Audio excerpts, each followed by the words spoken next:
Air now देख रहे हैं आप, मैं हूं आपके साथ प्रेम कश्यप। इस वक्त हम जहां मौजूद हैं ये असरगंज है। असरगंज तारापुर विधानसभा के अंतर्गत पड़ता है। सम्राट चौधरी यहां से चुनाव लड़ रहे हैं बीजेपी से। इस वक्त मैं जहां हूं यहाँ पर अमित शाह का कल कार्यक्रम है। 1:20 में अमित शाह यहाँ पहुंचेंगे। अमित शाह का कार्यक्रम ये प्रस्तावित है। पहले लखीसराय विजय सिन्हा के प्रचार में मौजूद रहेंगे, इसके बाद सम्राट चौधरी के प्रचार में आएंगे। अब मैं कहूँगा आपको तस्वीरें दिखाई जाए। ये कुछ तैयारियों की तस्वीरें हैं जो हम आपको दिखा रहे हैं। आप देखेंगे बड़े स्तर पर काम चल रहा है। ये जलालाबाद फील्ड कहलाता है। ये जो फील्ड आप देख रहे हैं, यहीं पर कल गृह मंत्री अमित शाह आएंगे। दूसरी तरफ आप देखेंगे पेड़ पौधे को बड़ी संख्या में काटा गया है। इसके बाद ये सफाई कार्यक्रम के तहत इसे काट कर लगभग 50 से 60 पेड़ों को काट दिया गया है। तो कुल मिलाकर कल जब अमित शाह यहाँ पहुँचेंगे तो उसको लेकर ये तैयारियाँ हैं।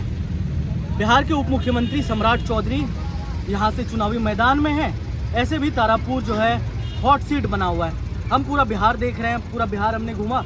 बिहार के हर एक कोने से विधानसभा की रिपोर्ट हमने आपको दिखाई है। इसी के तहत कल 1:30 बजे अब गृह मंत्री अमित शाह आ रहे हैं। विजय सिन्हा को लेकर हमने जैसा बताया लखीसराय में बड़ा प्रचार कार्यक्रम है। लखीसराय सुबह पहुंच जाएंगे, इसके बाद यहाँ आएंगे। हमारे पास बीजेपी की तरफ से जो कार्यक्रम लिस्ट आया है उसमें बताया जा रहा है कि कल जेपी नड्डा का भी कार्यक्रम बिहार में है। कल जेपी नड्डा भी बिहार में रहेंगे, गृह मंत्री अमित शाह भी बिहार में रहेंगे।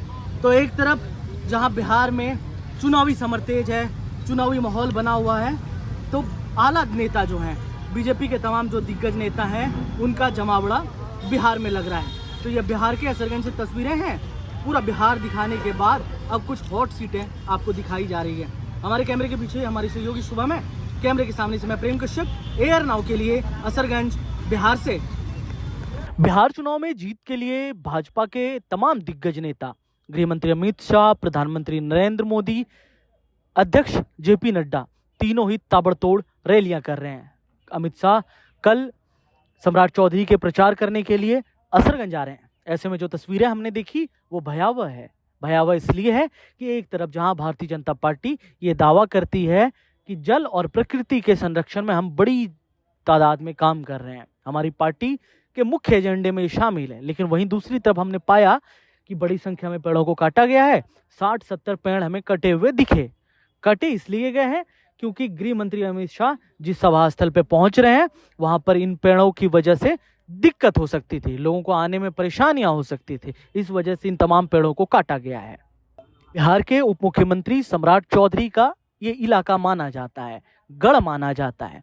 अभी तक सम्राट चौधरी एमएलसी कोटे से उप मुख्यमंत्री थे बिहार के, लेकिन इस बार ये तय किया गया कि उन्हें विधानसभा चुनाव लड़ना होगा और विधानसभा चुनाव के लिए तारापुर सीट तय किया गया। इसी को लेकर गृह मंत्री अमित शाह का ये कार्यक्रम है।